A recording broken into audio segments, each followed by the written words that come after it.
لا الہ الا اللہ کا ذکر ہے، یہ اجتماعی ذکر جب آپ کریں گے کچھ دیر تو حلقات میں جو عمرا ہوں گے وہ ایسا کر لیں کہ آج کی رات ایک مشق کر لیں بیٹھ کر، آج کی رات ایک مشق کر لیں تاکہ لا الہ الا اللہ کس طرح پڑھنا ہے، کس طرح ضرب لگانی۔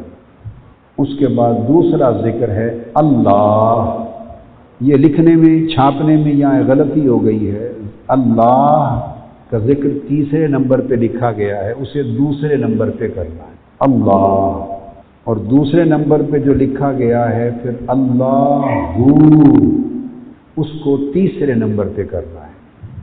تو پہلا ذکر ہوگا لا الہ الا اللہ، الا اللہ کی آنکھیں بند کر کے یہاں دل کی طرف سے دائیں کندھے کی طرف لا الہ آپ کھینچ کر لے جائیں گے، دل سے دائیں کندھے کی طرف لا الہ کو لے جائیں گے دائیں کندھے، اور پھر سر کو ضرب دے کے الا اللہ کی جو ضرب ہے یہ دل پر واپس لا کے ماریں گے، الا اللہ کی ضرب دل پہ لگائیں گے، اس دل کو الا اللہ کی ضربوں سے بیدار بھی کرنا ہے، زندہ بھی کرنا ہے اور عادی بھی کرنا ہے۔ خاص قسم کے نسل کے طوطے ہوتے ہیں، انہیں کوئی لفظ یاد کراتے رہیں، پڑھاتے رہیں تو آپ نے دیکھے ہوں گے جن کے کندھے سرخ ہوتے ہیں تو وہ طوطے بھی بولنے لگ جاتے ہیں، بولتے ہیں کہ نہیں؟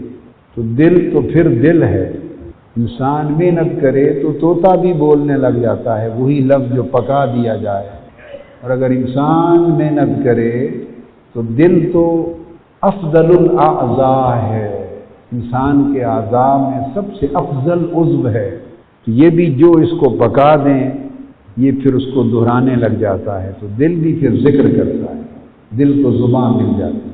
تو الا اللہ کی ضرب دائیں کندھے سے پھر سر کو گھما کے دل پر لگانی ہے، تو آپ کہیں سارے لا الہ الا اللہ، یہاں سمجھیں ذکر میں پاکستانی لوگ ایک غلطی کرتے ہیں، عرب لوگ ناپسند کرتے ہیں پاکستانیوں کے اس طریقے کو، بہت ان کی طبیعت پہ بوجھ گزرتا ہے۔ 3 درجے ہیں ضربوں کے، ہم جب تیز شروع کر دیتے ہیں تو جب شدیں ختم ہو جاتی ہیں اور ضربوں کا لحاظ نہیں رہتا تو ذکر کے آداب خراب ہو جاتے ہیں۔ تو لا پہ مد ہے، یہ مد لازم ہے، اس کو ہر صورت لمبا کرنا ہے، یہ بولی ہے اللہ اور اللہ کے رسول کی، جب آپ نے اس کی بولی ہی ٹھیک نہ بولی تو دل کو کیا پڑھایا؟ اللہ رسول کی بولی ہے، ان کا نام ہے، تو اگر کوئی کسی کا نام بگاڑ کے بولے تو اس کو اچھا لگتا ہے؟ تو لا کو لمبا کرنا ہے، اس لیے دل سے دائیں کندھے تک کھینچنا ہے۔ ہمیشہ ذکر کرنے والے ان آداب کا خیال رکھیں، دل سے سینے سے لے کر دائیں کندھے تک لا کہنا ہے، جب دائیں کندھے پر پہنچیں تو یہاں آ کر کہنا ہے الہ، اب کریں میرے ساتھ، بات کو سنیں، اور ایک نور کا تصور کرنا ہے کہ اللہ کے ذکر کا نور عرش الہی سے اتر رہا ہے اور آپ کے اوپر بھی اس نور کی بارش ہے، نیچے بھی، دائیں بھی، بائیں بھی، آگے بھی، پیچھے بھی، اور دل پر اس نور کی بارش ہو رہی ہے، اور اس نور کی بارش سے دل کی سیاہی دھل رہی ہے، اور دھلتے دھلتے دل بھی نور میں نور ہو گیا ہے۔ تو چشم تصور میں دل کو نور بنتے دیکھنا ہے انوار کے ساتھ، چشم تصور میں، تو یہ سارا کچھ اس وقت ہوگا کہ جب ذکر کریں گے تو اس میں گم ہوں گے، تو جب آپ تیز بھی کریں گے تو یہ مد کا خیال رہنا چاہیے، تیز بھی کریں گے تو تیز میں بھی یہ خیال رہے لا الہ، تیز بھی کریں تو یہ جو تیزی میں مد کا خیال رہے۔ اس کے بعد دائیں کندھے سے سر کو گھما کر دل پر ضرب لگانی ہے، جیسے لوہار ہتھوڑا مارتا ہے، لوہار ہتھوڑا مارتا ہے، جب ضرب لگانی ہے تو ضرب ہے الا اللہ۔ اب یہاں 3 چیزوں پر غور کرنا ہے، پہلے کیا لا، دو بار آئی نا، ال لل، کہیں ال لل لا، اور پھر آخری جو پیش ہے اللہ، اس پیش کو پڑھ کر تب ذکر کا یہ حصہ ختم کرنا ہے۔ وہ جو آخری پیش ہے وہ اس کے اندر ایک خاص فیض اور برکت ہے، تو صرف لا الہ الا اللہ نہیں کہنا، اگر الا اللہ کہا اور وہ رہ گیا تو آپ سمجھیں کہ اس ذکر کا اینڈ رہ گیا۔ تو لوگ جب تیزی سے ذکر کرتے ہیں تو کئی چیزیں اعراب چھوڑ دیتے ہیں، مد چھوڑ دیتے ہیں، شد چھوڑ دیتے ہیں، حتیٰ کہ کرتے کرتے اس کا حلیہ بگاڑ دیتے ہیں، پھر سننے والے کو یہ بھی پتہ نہیں چلتا کہ کیا پڑھ رہا ہے۔ ایسا نہیں کرنا۔ اب پڑھیں لا الہ الا اللہ الا اللہ، نہیں لا الہ الا اللہ،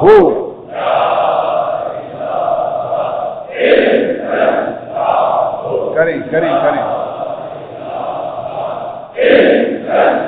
نہیں میں دیکھ رہا ہوں، میں کئی سنیں، میں کئی آدمیوں کو دیکھ رہا ہوں، ابھی میں دیکھ رہا ہوں وہ لا تک جا کے تو الہ پر ہی سر لے کے دل تک آ گئے ہیں، ابھی میں دیکھ رہا ہوں۔ ایسا نہیں، الہ کو کندھے کے اوپر سر ادھر ہو اور الہ یہاں پر کہنا ہے، کیا سینے کے وسط سے دل سے دائیں کندھے تک صرف لا چلے گا، یہاں پر جب پہنچیں صرف دائیں کندھے پر یہاں کہنا ہے الہ، ہکذا نعم ہوا ماہر متخصص، یہاں پر کہنا ہے الہ، پھر دل کی طرف سر کو پہلے نہیں لانا، الا اللہ کی سیدھی ضرب لگانی ہے دل پر تیزی سے، اس کو گردش سر کہتے ہیں، گردش سر حول ہے راس کا۔ تو اب اس طرح دھیان کر کے کہیں پڑھیں لا الہ الا اللہ،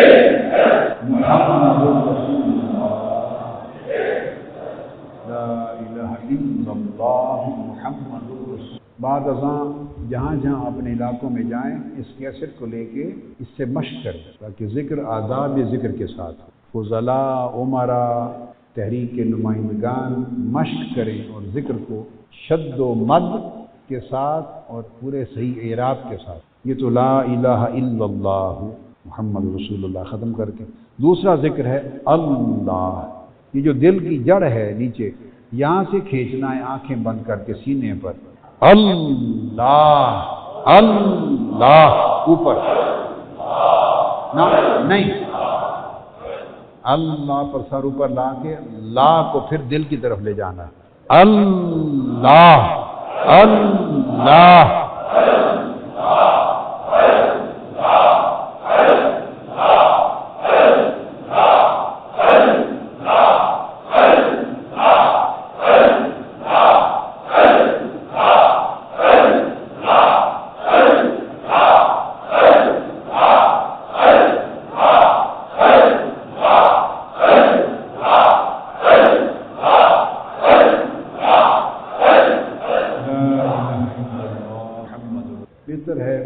اگر یہ اذکار حلقہ میں کسی گائیڈ کے ساتھ کرائے جائیں پورے 10 دن مشق جاری رہے تو پھر یہ عادت بن جائے گی، غلط ہی نہیں رہے۔ اور جب جوش میں آ کے ایک آدمی تیز ہوتا ہے پھر 2 تیز ہوتے ہیں پھر تیسرے پھر ردم خراب کر دیتے ہیں، کیا آگے پیچھے ہو جاتے ہیں۔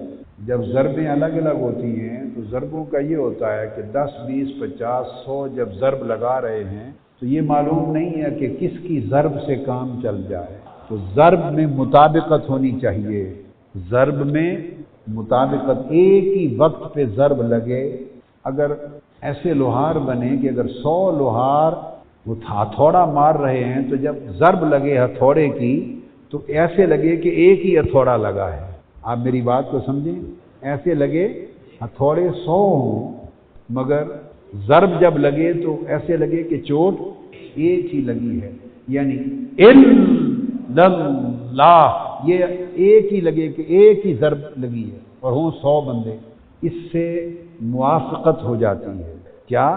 اور بہت سے ذکر کرنے والے میرے جیسے بھی ہوں گے جن کا ذکر کسی کام کاج کا بھی نہیں، اور کچھ اچھے بھی ہوں گے کہ جن کا ذکر مالک پسند کرے گا، جن کا ذکر مالک محبوب پسند کر لے گا. تو جب اکٹھی ضرب لگے، موافقت ہو، تو اس میں راز یہ ہے کہ اس موافقت میں کسی ایک کی ضرب سے اس حلقے کے 100 کی ضربیں قبول کر لیتا.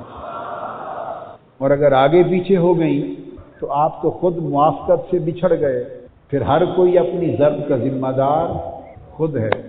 اب یہ جو بات میں نے کی یہ تصوف اور روحانیت میں حدیث نبوی پر قیاس کر کے کی. کیا؟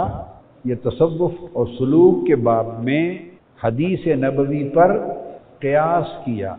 جب آپ لا الہ الا اللہ جب ایک ہو کے ضرب چل رہی ہوگی تو آپ کو معلوم نہیں ہے، آپ کے خیال میں 100 200 500 1000 آدمی ضرب لگا رہے ہیں. نہیں، ہزاروں لاکھوں فرشتے بھی آپ کے ساتھ شامل ذکر ہو چکے ہیں. اب آپ کے ساتھ فرشتے شامل ذکر ہیں، یہ حق ہے.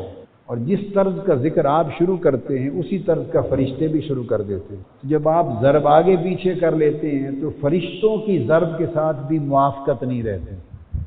آقا علیہ الصلوۃ والسلام نے فرمایا، حدیث پاک میں ہے کہ جب نماز پڑھیں اور امام جب غیر المغضوب علیہم ولا الضالین کہے تو پھر وہ آمین کہے. امام بھی کہتا ہے اور مقتدی بھی کہتے ہیں. تو آقا علیہ السلام نے فرمایا عین اس وقت کل ملائکہ جو آپ کی نماز میں حاضر ہیں وہ بھی آمین کہتے ہیں. تو حضور علیہ السلام نے فرمایا کہ اگر تمہاری آمین اور ملائکہ کی آمین میں موافقت ہو گئی تو تمہارا کام ہو گیا. ملائکہ بھی آمین کہتے ہیں اور آمین کا معنی ہے ایسے اللہ ایسے ہی کر دے. کیا؟ ایسے ہی کر دے. اور اللہ کی بارگاہ سے عرش الہی سے بھی ندا آتی ہے آمین ایسے ہی ہو جائے. تو جب مقتدیوں کی اور فرشتوں کی آمین مل جائے تو آقا علیہ السلام نے فرمایا وہیں مغفرت ہو جاتی ہے. موافقت ہو جائے تو مغفرت ہو جاتی ہے. جب آپ کا مجلس ذکر میں شد و مد اور اعراب اور ضرب میں اگر موافقت رہے گی، جہاں ایک آدمی کا ردم ٹوٹے چپ کر جائے یا دوسرا اس کے گھٹنوں کو دبا کے فوری چپ کرا دے اور وہ پھر اس ردم میں دوبارہ لے میں اسی میں شامل ہو. جب سیلاب آتا ہے، سیلاب تو اگر پانی آگے پیچھے ہو کے آنے لگ جائے تو کبھی کوئی بند ٹوٹتا ہے؟ میری بات آپ سمجھے نا. بھئی اتنے لاکھ کیوبک پانی آ گیا، 100 کیوبک آگے آ جائے، دوسرا کیوبک پھر اس کے پیچھے، پھر اس کے آگے پیچھے آتا جائے گزرتا جائے تو وہ سارے پانی کی تقسیم ہو جائے، تفرق ہو جائے اور تفرق کے ساتھ پانی گزرتا رہے تو کبھی کوئی بند ٹوٹتا ہے؟ جی، تفرق ہو جائے تو بند نہیں ٹوٹتے. اور اگر آپ ذکر میں تفرق کر دیں گے تو دلوں کے بند کیسے ٹوٹیں گے؟ دلوں کے بند میں یکلخت سیلاب کی طاقت کے ساتھ جب ضرب لگے گی 100 200 400 1000 آدمی جتنے بھی حلقہ ذکر میں ہیں تو دلوں کے بند ٹوٹ جائیں گے. اور جب آگے پیچھے ہو جائیں گے تو زور بکھر گیا، موافقت نہ رہی. کیا؟ تو موافقت نہ رہی تو مغفرت کے بھی سبیل نہ رہی. لہذا اس موافقت میں بہت سارے راز ہیں. نماز میں بھی اللہ تعالیٰ نے سبق یہی دیا ہے. ہر کوئی نماز تو اپنی پڑھ رہا ہے مثلا اکیلا، مگر کسی کو یہ اجازت نہیں دی اکیلے نماز پڑھتے ہوئے وہ یوں کہے ایاک اعبد و ایاک استعین، اے اللہ میں تیری ہی عبادت کرتا ہوں اور میں تجھ ہی سے مدد مانگتا ہوں. کسی کو یہ کہنے کی اجازت نہیں. حالانکہ آدمی اکیلا نماز پڑھ رہا ہوتا ہے، اکیلا پڑھے یا مل کر پڑھے، حکم سورہ فاتحہ میں ہے کہے ایاک نعبد و ایاک نستعین. پر اکیلا رہا ہے مصلی پر، دوسرا شخص نہیں ہے، مگر کہنا ہے اس نے نعبد و نستعین، اے اللہ ہم تیری ہی عبادت کرتے ہیں اور ہم تجھ ہی سے مدد مانگتے ہیں۔ تو پڑھنے والا تو میں ہے اور کہہ رہا ہے ہم۔ میری بات سمجھیں؟ تو کیوں؟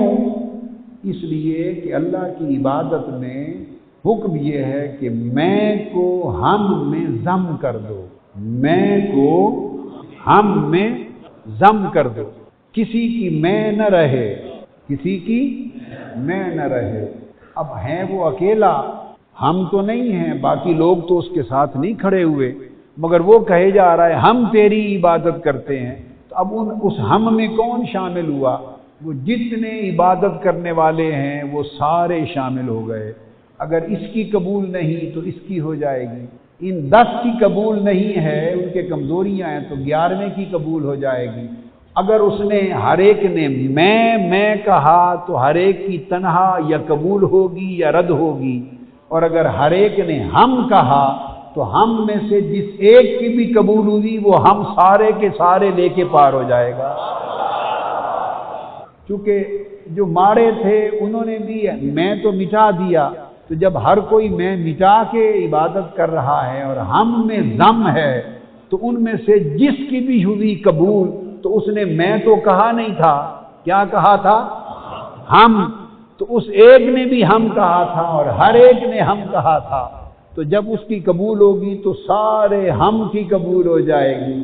تو جب سارے ہم ہو کے چلیں گے تو کوئی غم بھی نہیں رہے گا۔ آپ سمجھ گئے نا؟ اللہ پاک نے تفرق مٹایا ہے، تفرق مٹایا ہے کہ میں نہ کہو سو میں نہ کہو، اور ذکر میں نہ کرو، نہ کہو نہ کرو۔ تو جب کوئی اس ردم سے، ردم ہے ہم کا بہاؤ، اجتماعی بہاؤ، جب کوئی اس ردم سے علیحدہ ہو جائے تو اکٹھی اجتماعی ضرب قافلہ ہے، قافلہ ہے، اس میں گم ہو کے چلو۔ آقا نے فرمایا جو قافلے کے ساتھ چلا بخشا گیا، جو گم ہو گیا شیطان کے پاس پھنس گیا۔ تو اپنی آواز بھی قافلے سے جدا نہ کرو، کیا؟ آواز بھی قافلے سے جدا نہ کرو، یہ آداب ذکر میں سے ہے۔ بعض لوگ آپ سے پوچھیں کہ اپنی اپنی مسجد میں اعتکاف بیٹھا کریں، آپ سارے ملک سے سفر کر کے جامع المنہاج کیوں جاتے ہیں؟ تو انہیں کہیں جامع المنہاج سب اس لیے جاتے ہیں، اپنی مسجد میں بھی اعتکاف بیٹھیں تو قبول ہے، مگر وہاں میں کو ہم میں گم کرنے جاتے ہیں۔ میں کو اس جگہ جہاں ہزار آدمی اعتکاف میں بیٹھے ہیں، پتہ نہیں کتنے اللہ کے پیارے ہوں گے، کتنے پیارے ہوں گے، کتنے دھدکارے ہوں گے۔ تو دھدکارے اور پیارے سب جب مل کر بیٹھیں گے تو سب کے بارے نہارے ہو جائیں گے۔ سمجھے؟ دیکھیے نا، دھدکارے بھی بیٹھے ہیں اور اس کے پیارے بھی بیٹھے ہیں، مل کر عبادت کر رہے ہیں، مل کر تسبیح کر رہے ہیں، مل کر ذکر کر رہے ہیں، اور ایسا مل کر کے آواز اور ردم بھی الگ نہیں ہونے دیتے، مد بھی اکٹھی کرتے ہیں، شد بھی اکٹھی کرتے ہیں، ضرب بھی اکٹھی لگاتے ہیں، سوتے بھی ایک وقت پر ہیں، اٹھتے بھی ایک وقت پر ہیں، ہلکا بھی ایک وقت پر کرتے ہیں، الگ الگ ہر کوئی میں یہ بکریوں کا کام ہے، ہر کوئی الگ الگ میں نہیں کرتا۔ تو جب ہزار آدمی سب کچھ مل کے کر رہے ہیں، تو جب ہر ایک نے ہم کی لے الاپی ہے، تو اس میں سے جس کا بھی قبول ہوگا تو ہزار کا قبول ہو جائے گا، کیونکہ اللہ کی یہ عادت نہیں، اس لیے تو اس نے ہم پہ لگایا ہے کہ کہو ہم عبادت کرتے ہیں، کیونکہ سخیوں کا یہ وتیرہ نہیں کہ سارے اکٹھے پیش کریں، اکٹھے سارے پیش کریں اور وہ ان میں سے ایک چن لے اور باقی رد کر دے۔ کریموں کا یہ شیوا نہیں، الگ الگ پیش کریں گے تو اس کی مرضی کس کی لے لے اور کس کی چھوڑ دے، اور جب کوئی اپنی اپنی پلیٹ الگ رکھے گا ہی نہیں، اپنا اپنا برتن الگ رکھے گا ہی نہیں، سارے ہی لا کے ایک ہی دیگ میں ڈال دیں گے اور سارے ہی لا کے ایک ہی پیالے میں اور ایک ہی تھال میں ڈال دیں گے، اور وہ تھال اکٹھا پیش ہوگا تو سخی کا شیوا نہیں، وہ کہے گا اس میں ماڑے بھی ہیں، اچھے بھی ہیں، دھدکارے بھی ہیں، پیارے بھی ہیں۔ جب سارے مل کر پیش کر رہے ہیں تو اچھا نہیں لگتا کہ اپنے پیاروں کا چن لوں اور بقیہ کو چھوڑ دوں۔ وہ پیاروں کے صدقے دھدکاروں کا بھی قبول کر لیتا ہے۔ اس لیے میں نے کہا سب کے بارے نیارے ہو جاتے ہیں، تو سمجھا کریں بیٹھنا ہو اکٹھا، اس لیے حج کا رتبہ سب سے زیادہ ہے چونکہ ساری امت جمع ہو جاتی ہے۔ کیا بولیے نا، نماز باجماعت کا درجہ اکیلے پڑھنے سے 27 گنا زیادہ ہے، کیونکہ اس اکیلے نے میں کر کے پڑھی اور یہاں 2-4 صفیں اکٹھی ہو کے پیش کر رہے ہیں تو 27 گنا بڑھ گیا۔ جمعہ کا درجہ پنجگانہ باجماعت نماز سے زیادہ ہے کہ پنجگانہ نماز میں تو 50-100 جمع ہوئے، جمعے میں ہزاروں جمع ہو گئے۔ تو دیکھیے ایک شریعت کا قاعدہ یہ ہے، یوں یوں لوگ بڑھتے جائیں تو درجہ اور قبولیت بڑھتی جاتی ہے۔ عید کا درجہ سب سے بڑھ گیا اور حج کا درجہ اس لیے بڑھ گیا کہ ساری امت سے لوگ جمع ہو جاتے ہیں، اور اس میں ایک کا قبول کر لینا اللہ تو ساروں کا قبول کر لیتا۔ تو یہ راز ہے جو میں نے آپ کو آداب ذکر میں ایک راز سمجھایا، اور اس راز کے لیے کئی مثالیں عرض کر دی ہیں، کئی مثالیں عرض کر دی ہیں۔ میں بھی جو آپ کے ساتھ بیٹھتا ہوں تو بھئی آپ تو معتکف ہیں، میں معتکف نہیں ہوتا، میں نے کیا اعتکاف کرنا ہے اور میرا کیا اعتکاف، مجھے تو اعتکاف کرتے ہی شرم آتی ہے۔ میں آپ کے سہارے، آپ کے بہانے، آپ کی نوکری کی نیت کر کے بیٹھتا ہوں۔ آپ معتکفین ہیں، میں خادم المعتکفین ہوں۔ آپ اللہ کے مہمان ہیں اور میں اس 10 دن اللہ کے مہمانوں کا نوکر بن کے بیٹھتا ہوں آپ کے ساتھ۔ میں یہ نیت کرتا ہوں، میں ایمانداری کی بات کہتا ہوں، میں سچ کہتا ہوں، میں اعتکاف کی نیت نہیں کرتا، میں آپ کی خدمت اور نوکری کی نیت کرتا ہوں۔ مولا یہ تیرے معتکف ہیں، تیرے معتکف ہیں، تیرے در پہ بیٹھے ہیں، تیرے در پہ تیرے منگتے ہیں، میں 10 دن ان منگتوں کی نوکری کے لیے آیا ہوں، ان کی خدمت کے لیے آیا ہوں۔ سارے لوگ جب مل کے ذکر کرتے، عبادت کرتے ہیں، اکٹھے اٹھتے اکٹھے سوتے ہیں، مشق ہوتی ہے، تو ذکر کس طریقے سے کرنا ہے؟ پھر آپ کا اللہ کا اللہ نام کے ساتھ آ گئی، زبان کو روکنا ہے، اللہ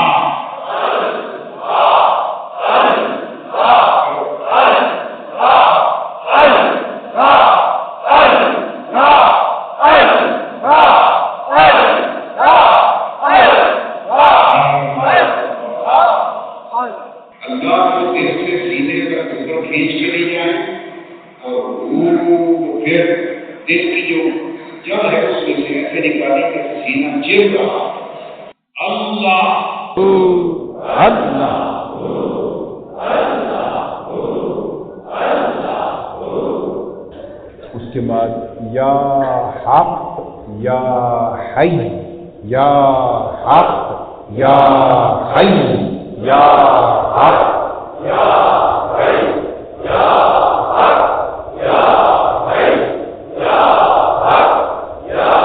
حی، یا حق یا حی، یا حق یا حی،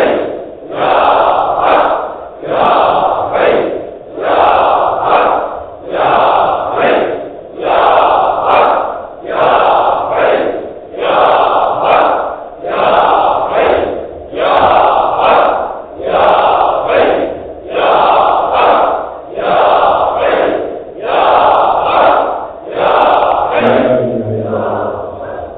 پھر اس طرح یا حی یا قیوم، یا حی یا قیوم، یا حی یا قیوم، یا حی یا قیوم، یا حی یا قیوم، یا حی یا قیوم، یا حی یا قیوم، یا حی یا قیوم، یا حی یا قیوم، یا حی یا قیوم۔ لا الہ الا اللہ۔ پھر اس کے بعد یا جبار یا قہار، یا جبار یا قہار، یا جبار یا قہار، یا جبار یا قہار، یا جبار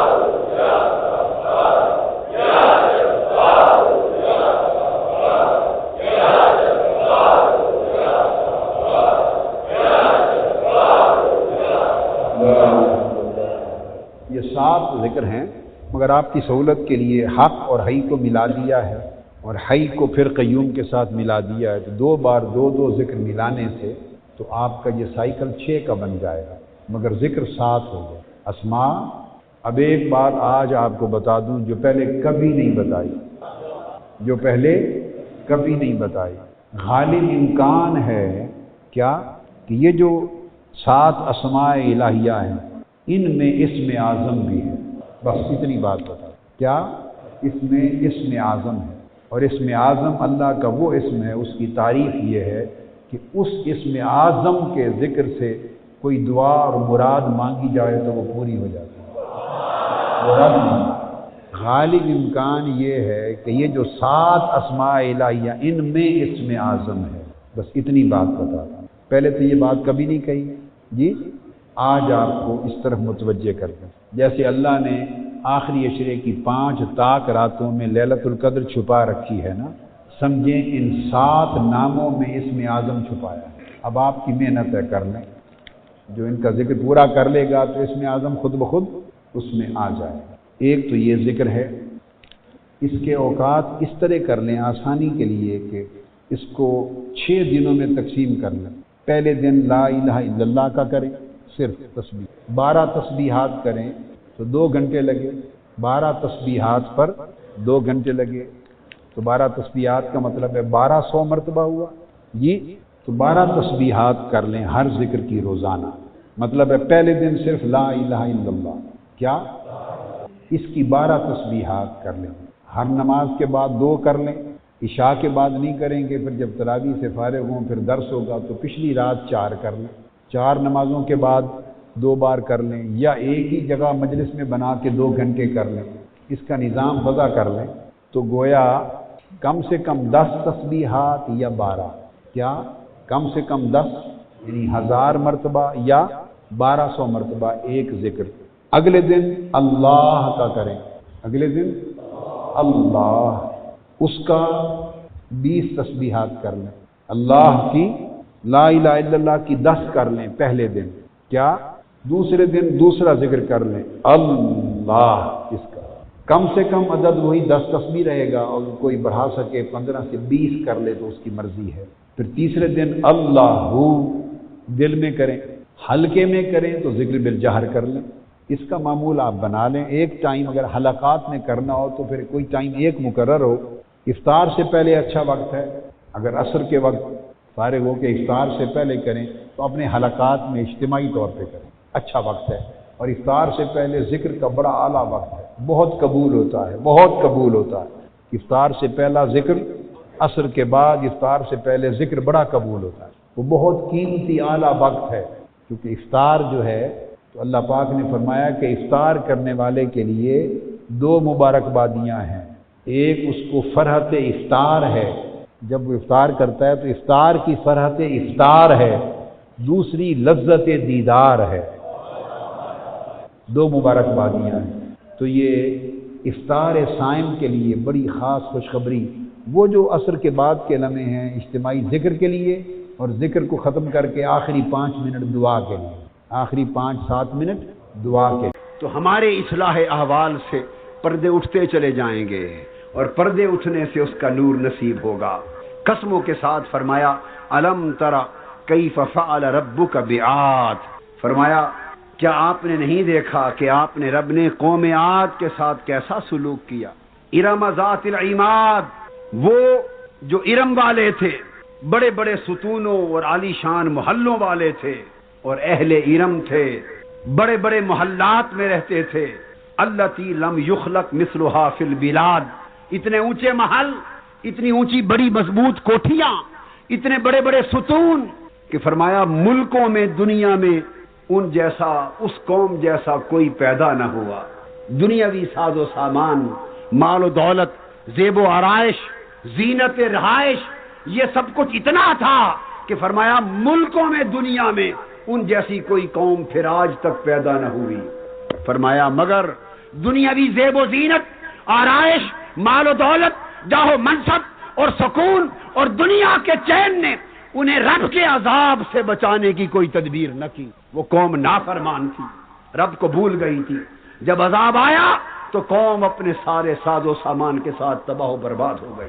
وَثَمُودَ الَّذِينَ جَابُوا الصَّخْرَ بِالْوَادِ، اور سمود کے ساتھ کیسا سلوک کیا جنہوں نے وادی قرا میں چٹانوں کو کاٹ کاٹ کر پتھروں سے سینکڑوں شہر اور گھر آباد کر رکھے تھے، پہاڑوں کو کاٹ کر محل بنا رکھے تھے، وادیاں آباد کر دی تھی پہاڑوں میں پتھروں کے گھروں سے. فرمایا وہ بھی بڑی طاقتور قوم تھی. ارے آج اپنی مال و دولت پہ فخر کرنے والوں، اپنی دنیاوی زیب و زینت پہ فخر کرنے والوں، دنیا کے جاؤ منصب پر اکڑنے والوں، اور دنیا کی چند روزہ عیش پر اپنے مولا کو بھول جانے والوں، اپنی آخرت کو بھول جانے والوں، اور اللہ کی نافرمانی اور سرکشی میں حد سے گزر جانے والوں. فرمایا تم اہل ارم سے بڑے نہیں، تم قوم سمود سے بڑے نہیں، تم قوم عاد سے بڑے نہیں. وَفِرْعَوْنَ ذِي الْأَوْتَادِ، اور ذرا فرعون کو بھی دیکھو، اس کا حشر کیا ہوا. وہ بڑے لشکروں والا تھا اور اتنا طاقت اور حکمران تھا کہ جو سر اٹھاتا مخالف کو میخیں گاڑ کر ختم کر دیتا، مگر اس کی میخیں جب خدا کے عذاب کا وقت آیا فرعون کو بچا نہ سکی، اس کے لشکر فرعون کو بچا نہ سکے، کسی کی مال و دولت فرعون کو بچا نہ سکی، کسی کی دنیاوی عیاشی اس قوم کو بچا نہ سکی. فرمایا الذین طغوا فی البلاد، وہ دنیاوی مال و اسباب، زیب و زینت، دولت، سرمایہ، آرام، آسائش، ان چیزوں میں کھو کر اللہ کو بھول گئے تھے اور وہ حد سے بڑھ گئے تھے. انہوں نے زمین پر فساد برپا کر دیا، مظلوموں کے حق چھینے جا رہے تھے، مظلوموں کی سسکیوں کی آواز سننے والا کوئی نہ تھا. ایک ظلم تھا، ایک فساد تھا، پورا معاشرہ فساد کی آماجگاہ بن گیا. فرمایا فَأَكْثَرُوا فِيهَا الْفَسَادَ، انہوں نے اپنے ملکوں میں بڑی فساد انگیزی کر دی تھی. فَصَبَّ عَلَيْهِمْ رَبُّكَ صَوْتَ عَذَابٍ، جب ان کا فساد حد کو پہنچا، ان کا ظلم انتہا کو پہنچا، ان کی نافرمانی سرکشی حد سے گزر گئی اور خدا کو بالکل بھول گئے، آخرت کو بھول گئے، تو فرمایا پھر رب نے ان پر اپنے عذاب کا کوڑا برسایا، عذاب کا کوڑا برسایا. اور آپ کا رب سرکشوں اور نافرمانوں کی خوب طاق میں ہے. اے حبیب اپنی امت کو بھی بتا دو کہ رب کے عذاب کا کوڑا سمود و عاد پر برسا، فرعون ذی الاوتاد پر برسا، بڑے بڑے اہل بلاد پر برسا اور بڑے بڑے اہل فساد پر برسا. اپنی امت کو بتا دو کہ رب کے عذاب کا کوڑا تم پر بھی برس سکتا ہے. میں تو تمہیں اپنی رحمت سے نوازنا چاہتا ہوں، مگر تم اگر ان قوموں کی روش پر چلو گے تو میرے عذاب کی گرفت میں آؤ گے. فرمایا اللہ پاک نے پھر فَأَمَّا الْإِنسَانُ إِذَا مَا ابْتَلَاهُ رَبُّهُ فَأَكْرَمَهُ وَنَعَمَهُ فَيَقُولُ رَبِّي أَكْرَمَنِ. فرمایا انسان، یہ ساری باتیں سن کر عجیب ہے، ساری تاریخ قوموں کے زوال اور عروج کی جان کر عجیب ہے، اللہ کے عذاب کی داستانیں سن کر، قوموں کی تباہی اور بربادی کے واقعات سن کر، اور اپنی آنکھوں کے سامنے ہزاروں لوگ صبح و شام نشان عبرت بنتے رہتے ہیں، قومیں مٹ جاتی ہیں، محل ویران ہو جاتے ہیں، حکمرانوں کی کرسیاں چھن جاتی ہیں، دولتیں تباہ ہو جاتی ہیں، یکایک موت کا فرشتہ انسان کو دبوچ لیتا ہے، انسان کے منصوبے دھرے کے دھرے رہ جاتے ہیں. مگر صبح و شام انسان سب کچھ دیکھ کر اللہ فرماتے ہیں پھر بھی عجیب ہے. کیسا عجیب ہے؟ جب اللہ اسے آزماتا ہے، عزت دے کر، نعمتیں دے کر، مال و دولت دیتا ہے، اللہ عزت دیتا ہے، طاقت دیتا ہے، سرمایہ دیتا ہے، آسائش زندگی دیتا ہے، یہ ساری نعمتیں دے کر آزماتا ہے. جب اللہ آزماتا ہے تو کہتا ہے اللہ نے مجھ پر بڑا کرم فرمایا، اللہ مجھ پر بڑا راضی، اللہ کی بڑی رحمت ہے مجھ پر، خوش ہوتا ہے. وَأَمَّا إِذَا مَا ابْتَلَاهُ فَقَدَرَ عَلَيْهِ رِزْقَهُ، اور جب ہم اسے دوسری طرح آزماتے اس کا رزق کم کر لیتے، تنگی دیتے، پریشانی دیتے، فَيَقُولُ رَبِّي أَهَانَنِ، تو پھر یکایک اس نعمتوں والے رب کو بھول جاتا ہے، رب کی نعمتیں بھول جاتا ہے اور بول اٹھتا ہے وہ بے صبرہ انسان، وہ کم ظرف انسان، وہ ناشکرہ انسان، بول اٹھتا ہے خدا نے مجھے ذلیل کر کے رکھ دیا، مجھے تباہ و برباد کر کے رکھ دیا. اے بندے تیری یہ بے صبری، ناشکری، یہ تجھے نافرمانی اور سرکشی کی طرف لے جا رہی ہے، اور اس کا انجام دوزخ کی آگ ہوگا جو میں نے تپا رکھی ہے۔ اور جب تجھے دوزخ میں گرایا جائے گا تیری سرکشی کے باعث، تیری نافرمانی کے باعث، تیری بے صبری ناشکری کے باعث، جب رب کے عذاب کا کوڑا تجھ پہ برسے گا تو اس وقت معلوم ہے تجھے کیا کہا جائے گا۔ تو پوچھے گا کہ مجھے عذاب کیوں آ گیا، میں دوزخ میں کیوں گرایا جا رہا ہوں، میں تباہ برباد کیوں کیا جا رہا ہوں، مجھ پر خدا کا عذاب کیوں آیا؟ جب تو پوچھے گا تو تجھے بتایا جائے گا کلا بل لا تکرمون الیتیم، اے یہ پوچھنے والے کہ تجھ پر خدا کا عذاب کیوں آیا، سن لے، اس لیے خدا کا عذاب لوگوں تم پر اور قوم پر اللہ بتائے گا اترا ہے، اور دوزخ کے لائق جا بنے ہو کہ تم اپنے معاشرے میں یتیموں کی قدر نہ کرتے تھے، یتیموں کی تکریم نہ کرتے تھے، یتیم بے سہارا تم ان کا سہارا نہ بنتے تھے، تم یہ سمجھتے تھے کہ ہماری کیا ذمہ داری ہے۔ وَلَا تَحَاضُّونَ عَلَىٰ طَعَامِ الْمِسْكِينِ، اور تم اپنے معاشرے میں ایک دوسرے کو غریبوں اور محتاجوں کی معاشی زندگی کو بہتر بنانے کی ترغیب نہ دیتے تھے، ان کے معاشی حالات کو بدلنا اپنی ذمہ داری نہ سمجھتے تھے۔ تم نے یہ ذمہ داری بلا دی تھی کہ اگر معاشرے میں لاکھوں لوگ پریشان ہوں، دکھی ہوں، تباہ حال ہوں، تو ان کے حالات کو بدلنے کی ذمہ داری بھی خوشحال لوگوں پر ہے، بدحال لوگوں کو بدحالی سے نکالنے کی ذمہ داری خوشحال لوگوں پر ہے، پریشان حال لوگوں کی پریشانی کو دور کرنے کی ذمہ داری خوش باش لوگوں پر ہے۔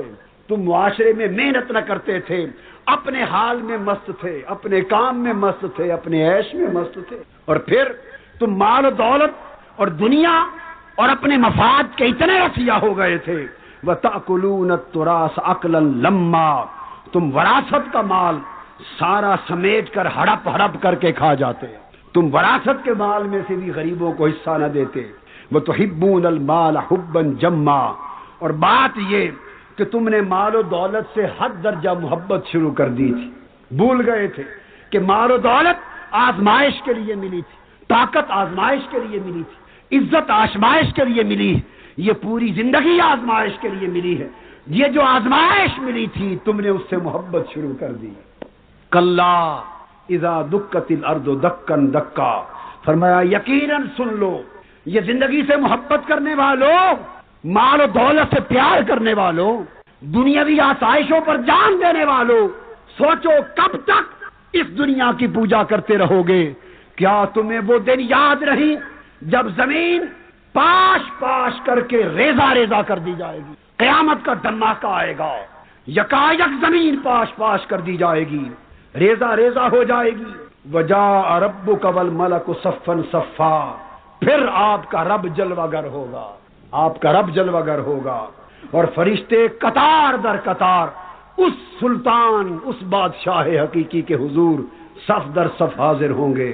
وَجِیءَ یَوْمَئِذٍ بِجَہَنَّمَ، اس دن اللہ کی نافرمانی کرنے والوں کے سامنے، سرکشی کرنے والوں کے سامنے، مال و دولت سے محبت عشق کرنے والوں کے سامنے، اللہ کو بھول جانے والوں کے سامنے، آخرت کو بھول جانے والوں کے سامنے دوزخ کو بلا کر پیش کر دیا جائے گا، بتا دیا جائے گا ارے رب کو بھول کر اس دنیا میں کھو جانے والوں، دنیا میں کھو جانے کا انجام آج دوزخ تمہارے سامنے ہے۔ فرمایا اس وقت انسان یومئذ یتذکر الانسان، اس دن بعد انسان کی سمجھ میں آ جائے گی، اس دن بعد انسان کی سمجھ میں آ جائے گی، اور جب سمجھ میں آ جائے گی وَأَنَّىٰ لَهُ الذِّكْرَىٰ، اللہ فرماتے ہیں ناداں مگر اس دن سمجھ ابھی آ گئی تو وہ سمجھ کس کام کی؟ جب سمجھنے کا وقت تھا تو نہ سمجھا، جب نصیحت لینے کا وقت تھا تو نے نہ لی، جب اپنے حالات کو درست کرنے کا وقت تھا تو نے درست نہ کیے، مگر جب دوزخ بھڑکتی آنکھوں کے سامنے انسان دیکھے گا یقول یا لیتنی قدمت لحیاتی، اس وقت کہے گا اے کاش میری اصل زندگی تو یہ تھی، میں تو بھولا رہا۔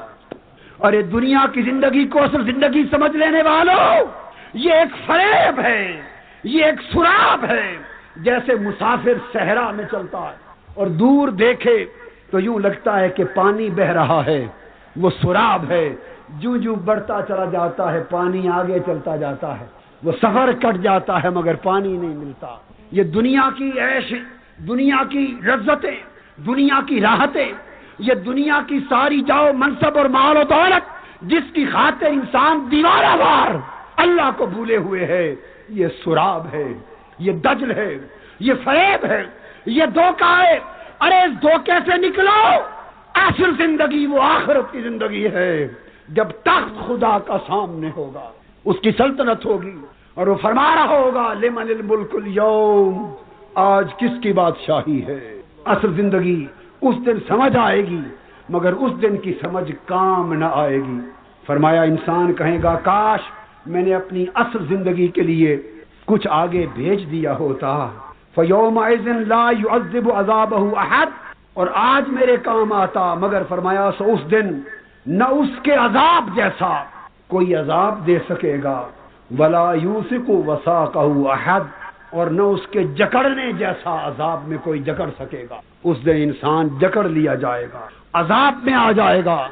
اللہ پاک نے فرمایا بندے میں نے تو سب کچھ کھول کر تجھے بتا دیا، پھر تیری بخشش کی راہیں کشادہ کر دیں، پھر تیرے لیے راتیں رکھ دیں، پھر تجھ پر اپنی نعمتوں کی برسات کر دی، اپنی بخشش کے دروازے کھول دیے، پھر تمہیں خصوصی راتیں دی، پھر تمہیں یہ کہا کہ التائب من الذنب کمن لا ذنب لہ۔ اگر پوری زندگی گناہوں سے لت پت ہو جائے اور بات دنیا میں ہی تجھے سمجھ آ جائے اور تو توبہ کر لے تو تیرے پچھلے سارے گناہ مٹا دیے جائیں گے، تو اس طرح پاک کر دیا جائے گا جیسے تو نے گناہ کیا ہی نہ تھا۔ اللہ پاک فرماتے میں نے تو سارے راستے تیرے سامنے کھول دیے، مگر اے ناداں انسان تو اتنا بدمست ہو گیا تھا کہ میرے دروازے بخشش کی بھی تجھے نظر نہ آئے، میری رحمت کے کشادہ راستے بھی تمہیں نظر نہ آئے۔ میں نے تیری زندگی کے حالات بدلنے کے کئی بہانے رکھے تھے، وہ بہانے بھی تجھے دکھائی نہ دیے۔ کاش تجھے بات کی سمجھ آ جاتی۔ اللہ پاک فرماتے ہیں بندے یہ مال و دولت میں سکون نہیں، دنیاوی عیش و عشرت میں سکون اور اطمینان نہیں، سرمایہ و دولت میں سکون و اطمینان نہیں، طاقت اور اقتدار میں سکون اور اطمینان نہیں، لوٹ مار میں سکون اور اطمینان نہیں، دنیا ساری میں سکون اور اطمینان نہیں۔ اے انسان اگر سکون کی تلاش تجھے ہے، اگر اطمینان کی تلاش ہے تو آ، اطمینان دنیا میں کہیں نہ ملے گا، اطمینان میری بارگاہ میں ہے۔ میرا ہو جا، میری یاد سے جڑ جا، میرے ذکر کو دل میں جگہ دے، میری محبت سے جڑ جا، میری محبت کر، میری طاعت کر، میرا تقوی دل میں رکھ، میری خشیت رکھ، میرا خوف کر، مجھ سے ملاقات کی آرزو کر، آخرت کی تمنا کر، میرا بن جا، بس میں بننے کی دیر ہے، تیرے نفس میں میں اطمینان کا چشمہ کھول دوں گا، میری یاد تیرے لیے اطمینان کا باعث بن جائے گی، اور پھر آواز آئے گی یا ایتھا النفس المطمئنہ۔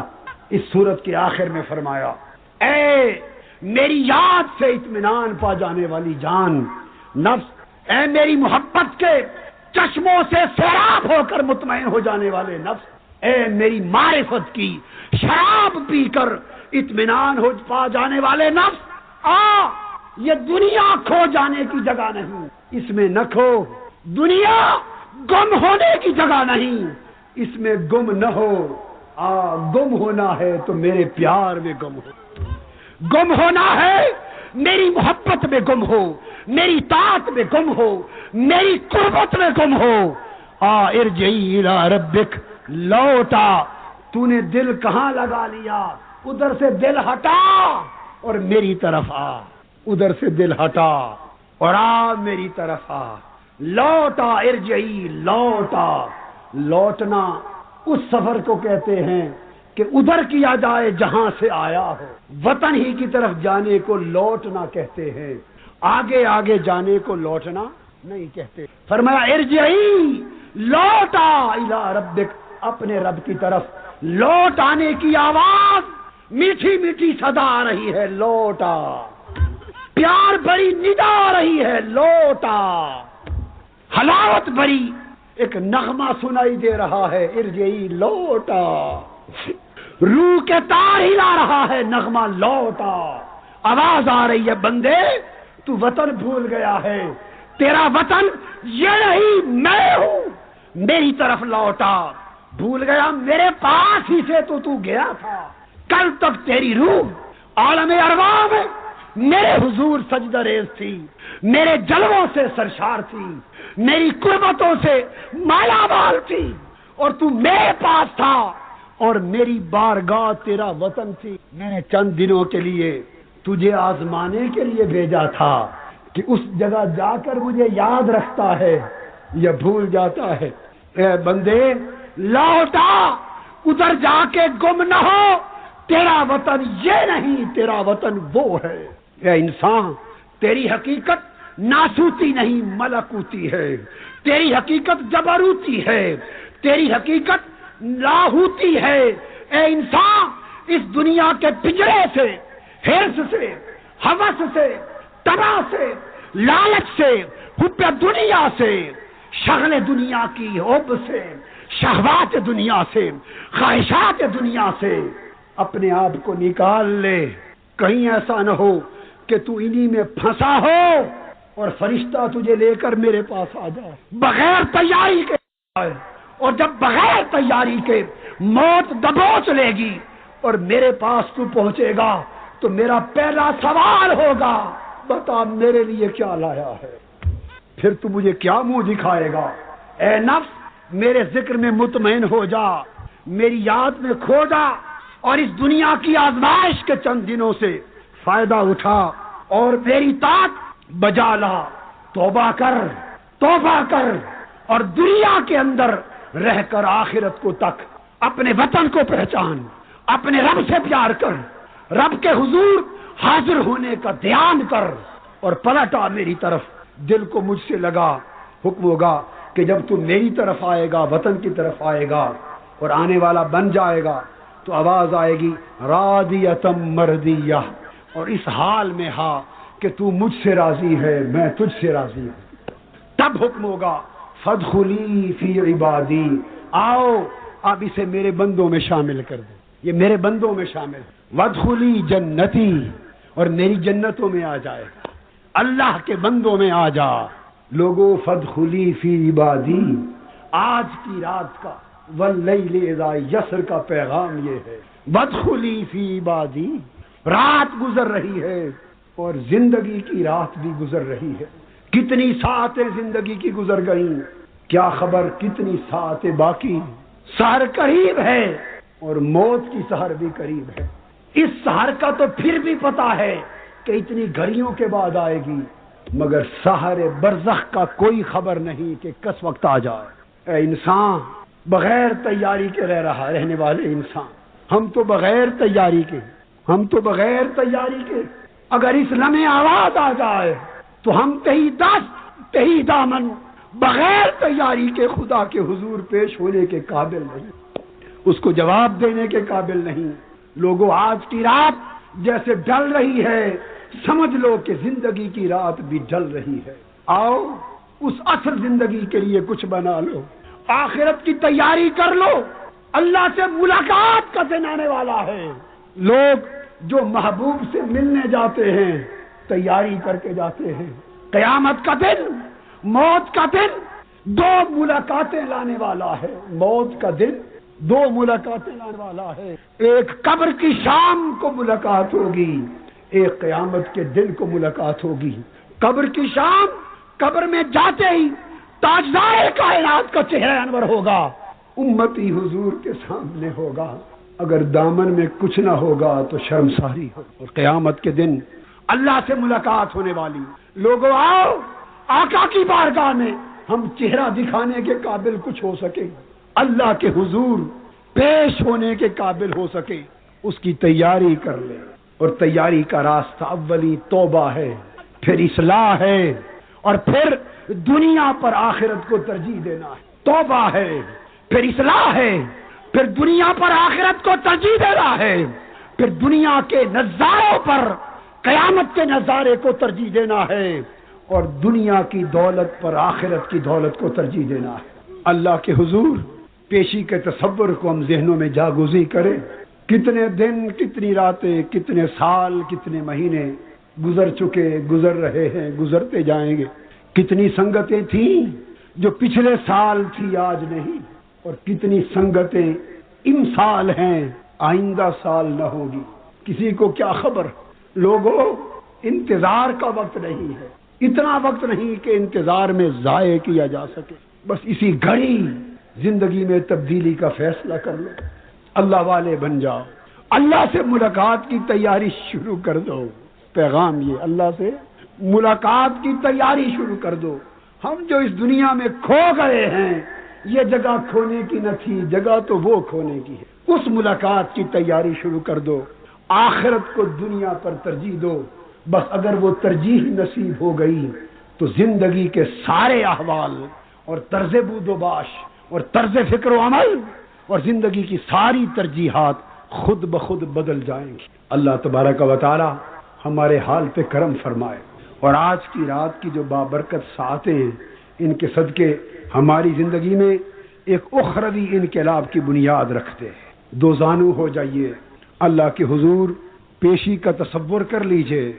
سحر کا وقت ہے، ہم گناہوں سے لت پت لوگ اللہ کے حضور پیشی کا تصور کر لیں، گناہوں کو یاد کریں اور دل میں ایک عزم کر لیں کہ باری تعالیٰ آج ہم تیری بارگاہ میں عہد کرتے ہیں، زندگی کا رخ بدلتے ہیں، رخ بدلتے ہیں، ترجیحات بدلتے ہیں اور تیری طرف سفر کی تیاری شروع کرتے.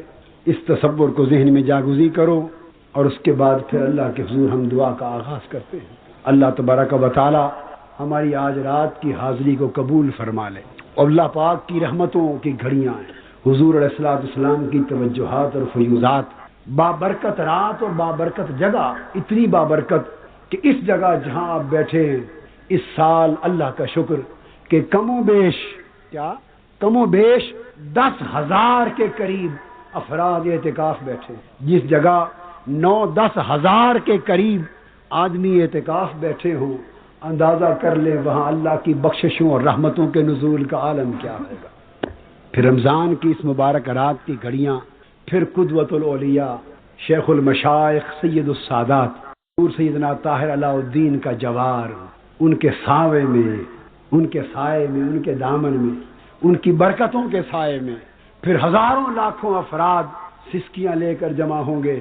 تو کتنے بہانے جمع ہیں کہ اللہ کی بخشش اور اللہ کی رحمت ہماری مرادوں کو تھام لے اور ہمارے ارادوں کو سہارا دے دے اور ہماری طلب ہمیں عطا کر دے. مگر جو اللہ سے مانگیں استقامت کے ارادے سے مانگیں. ارادہ کرتے ہیں توڑ دیتے ہیں، مانگتے ہیں چھوڑ دیتے ہیں. اس کیفیت کو کب تک جاری رکھیں گے؟ آج اس کیفیت کو چھوڑنے کا ارادہ کر لیں، استقامت کی راہ پر آ جائیں. آنکھیں بند کر لیں، 2 زانو یا 4 زانو بیٹھ جائیں اور آنکھیں بند کر کے اللہ کے حضور گر گرائیں. مجرموں کی طرح خود کو پیش کریں. مجرم خدا کے حضور حاضر ہیں گناہ لے کر، اور اللہ کے حضور اپنی عرضداشت پیش کرتے. دعا کے لیے سیدھے ہو. اللہم صلی علی سیدنا و مولانا محمد وعلی آلہ وصحبہ وبارک وسلم. اللہم صلی علی سیدنا و مولانا محمد وعلی آلہ وصحبہ وبارک وسلم.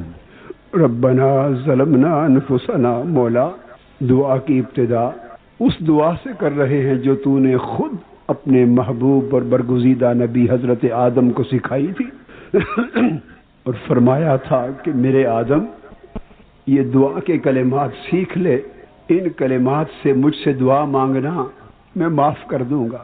مولا، یہ تیرا وعدہ تھا، ہم دعا کے انہی کلمات سے تجھ سے معافی مانگ رہے ہیں اور سیدنا آدم علیہ السلام کی معافی کا واسطہ دے کر مانگ رہے ہیں. ربنا ظلمنا انفسنا، ربنا ظلمنا انفسنا وإن لم تغفر لنا وترحمنا، وإن لم تغفر لنا وترحمنا، وإن لم تغفر لنا وترحمنا لنكونن من الخاسرين.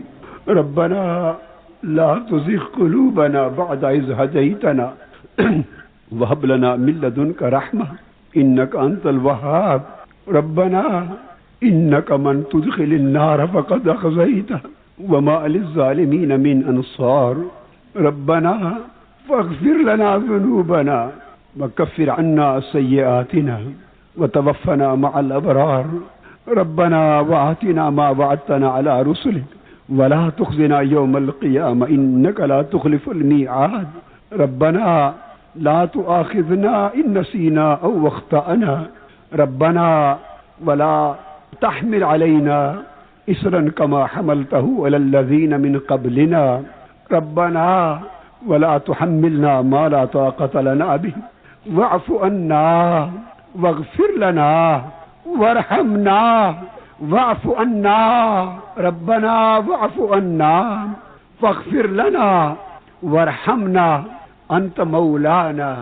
أنت مولانا فانصرنا على القوم الكافرين فانصرنا على القوم الظالمين فانصرنا على القوم المنافقين فانصرنا على أعدائك وأعدائنا وأعداء الدين يا رب العالمين يا أحكم الحاكمين يا أقدر القادرين يا أنصر الناصرين اللهم اغفر لنا فإنك خير الغافرين اللهم ارحمنا فإنك خير الراحمين اللهم ارزقنا فإنك خير الرازقين اللهم انصرنا فإنك خير الناصرين يا غياث المستغيثين يا مجيب المضطرين يا أمان الخائفين يا رب المغمومين يا إله العالمين يا أرحم الراحمين يا رب سيدنا رحمة للعالمين یا رب سیدنا محمد النبی الامین المکین مولا رات تیری بابرکت رات بیت چکی یہ ڈل رہی ہے اور تو خود اپنی شان رحمت کے ساتھ آسمان دنیا پہ نزول فرمایا ہے مولا ہمارے کان ہم بہرے ہیں بے شک تیری آواز تو نہیں سن سکتے پر مولا تو پکار تو رہا ہے اس وقت کہ ہے کوئی مجھ سے بخشش مانگنے والا میں اس کو بخش دوں تیرے حبیب نے بتایا ہے کوئی مجھ سے میری رحمت مانگنے والا میں اسے رحمت کی خیرات دے دوں ہے کوئی مجھ سے معافی مانگنے والا میں اسے معاف کر دوں اے مولا تیرے مبارک مہینے اس کی مبارک رات اس کی مبارک پچھلی شب کی گھڑیوں میں شب قدر کی ماہ رمضان کی 27ویں کی مبارک گھڑیوں میں آخر شب مولا تیری بارگاہ میں ہزار گنہگار بندے دور و نزدیک سے آئے ہوئے بندے تیری بارگاہ میں منگتے بن کر سائل بن کر بھکاری بن کر تیرے دروازے پر کھڑے ہیں مولا یہ منگتے تیرے در پر کھڑے یہ منگتے تیری دہلیز پر کھڑے اور رات کے پچھلے پہر دامن پھیلا پھیلا کر یہ مجرم یہ ملزم یہ خطا کار یہ گناہگار یہ بدکار دنیا سے مایوس ہو کر تیری رحمت کی امید رکھ کر تیری بخشش کی امید رکھ کر تیری عطا کی امید رکھ کر تیری سخا کی امید رکھ کر تیری مغفرت کی امید کے ساتھ مولا تیری بارگاہ میں آئے جوڑیاں پھیلا کر اور سب سے پہلے تجھ سے سارے گناہوں کی معافی مانگتے ہیں مولا ہم سب گناہوں کی معافی مانگتے ہیں ہم نافرمان تھے ہم بدکار تھے ہم سرکش تھے ہم تجھے بھول گئے مولا